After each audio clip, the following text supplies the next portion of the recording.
Hello everyone, আসসালামু আলাইকুম।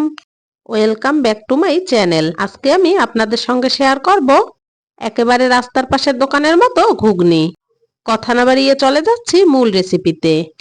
একটা মিক্সিং বলে নিয়ে নিচ্ছি 2 থেকে 3 মুঠো ডাবলি ছোলা। এবার এর মধ্যে দিয়ে দেব 2 মগ পানি। এই ছোলাগুলো আপনারা যে কোনো গ্রোসারি শপে পেয়ে যাবেন। ঢাকনা দিয়ে ঢেকে রেস্টে রেখে দিচ্ছি 7 থেকে 8 ঘন্টা। ছোলাগুলো ফুলে ডাবল হয়ে গেছে। 2-3 বার ভালোভাবে ধুয়ে নিয়ে দিয়ে দিচ্ছি পরিমাণ মতো লবণ আর 1 চামচ হলুদের গুঁড়া। এ পর্যায়ে অফ ক্যামেরায় ছোলাটা সেদ্ধ করে নেব। ঘুগনির জন্য একটা স্পেশাল মশলা বানিয়ে নিচ্ছি।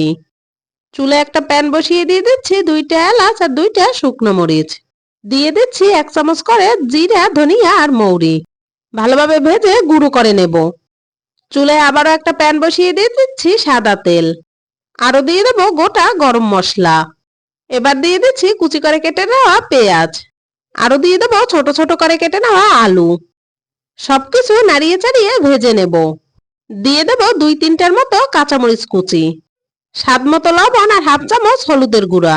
হলুদের গুঁড়াটা বুঝে ব্যবহার করতে হবে, কারণ আগে থেকেই হলুদের গুঁড়া দেওয়া আছে। এবার দিয়ে দিচ্ছি 2টার মতো টমেটো কুচি। এ পর্যায়ে ঢাকনা দিয়ে ঢেকে ঢেকে রান্না করে নেব, যাতে করে টমেটো আর আলু খুব সুন্দরভাবে সেদ্ধ হয়ে যায়। ঢাকনা দিয়ে ঢেকে দিলে আলুটাও সেদ্ধ হয়ে যাবে, টমেটোটাও গলে যাবে। এবার দিয়ে দেবো অন্য সব ধরনের মশলা, রসুন বাটা, আদা বাটা, জিরে বাটা। ঝালের জন্য দিয়ে দিচ্ছি 1/2 চামচ লাল মরিচের গুঁড়া। আরো দিয়ে দিচ্ছি একটুখানি ধনিয়ার গুঁড়া।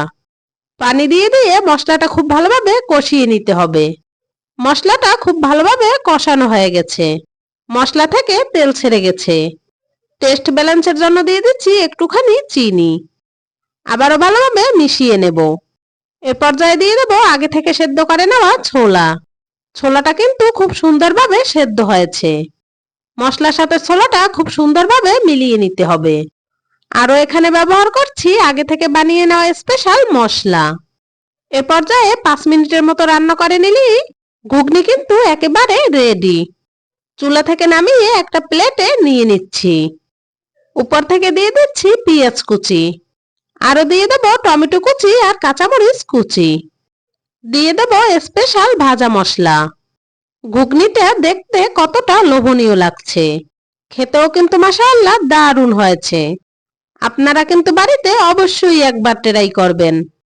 এখনো যারা আমার চ্যানেলটি সাবস্ক্রাইব করেননি, সাবস্ক্রাইব করে পাশে থাকবেন। রেসিপি ভালো লাগলে লাইক, কমেন্ট, শেয়ার করবেন। আজ এ পর্যন্তই। দেখা হবে নতুন কোনো রেসিপির সাথে। আল্লাহ হাফেজ।